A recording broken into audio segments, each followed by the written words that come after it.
అందరికీ నమస్కారం. శ్రీ మాత్రే నమః. ఇప్పుడు మీరు చూస్తున్న గుడి వచ్చేసి రామేశ్వరంలో ఉంది. ఈ గుడిలో రాముడు, లక్ష్మణుడు, ఆంజనేయ స్వామి, శివ విగ్రహాలు ఉన్నాయి.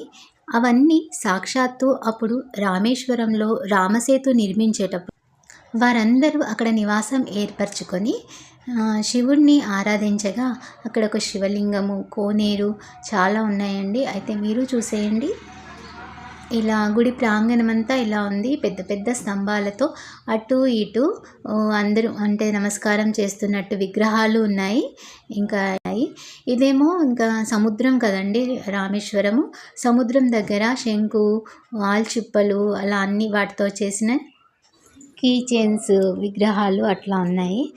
ఇంకా గుడి మొత్తము ఇట్లా స్తంభాలతో నమస్కారం చేస్తూ నిలబడ్డట్టు వెల్కమ్ చెప్తున్నట్టు అట్లా ఉంది. ఇదేమో శివాలయము.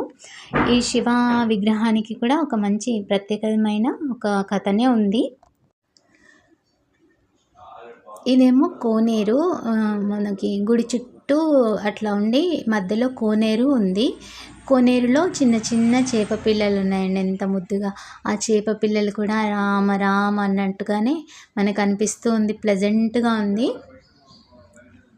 అయితే రామేశ్వరంకి వెళ్తే రామేశ్వరం వెళ్ళినా శనేశ్వరం తప్పలేదు అని ఒక సామెత ఉంది.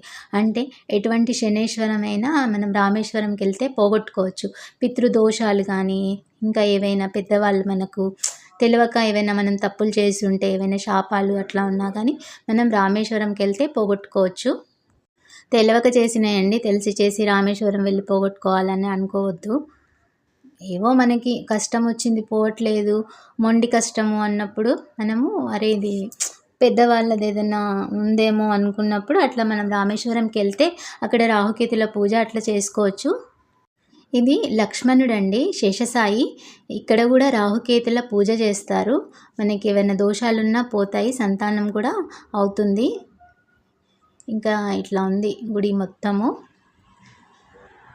చాలా బాగుంది. ఇంకా మొత్తము రాముడు కదా, మొత్తము నామాలతో ఇంకా ఇట్లా పెద్ద ఆంజనేయ స్వామి విగ్రహము. అసలు ఎంత బాగుందంటే విగ్రహం దగ్గర నుండి చూస్తే నల్లరాతి పంచముఖ ఆంజనేయ స్వామి విగ్రహం అండి ఇది. ఇంకా మనం ఇక్కడ కూడా ప్రతి విగ్రహానికి ఒక మహత్వం ఉంది. మీకు తెలుసు కదా, ఇక రాముడు అంటేనే ఇక మహత్వము. ఇంకా ఇక్కడ ఫ్లోటింగ్ రాళ్ళు, స్టోన్స్, రామసేతుకు ఉపయోగించిన రాళ్ళు ఇవి. ఇంకా ఇవి కూడా కొన్ని ఇక్కడ పెట్టారు, వీటిని కూడా దర్శించుకోవచ్చు మనము. ఇదండి రామేశ్వరంలోని రామసేతు.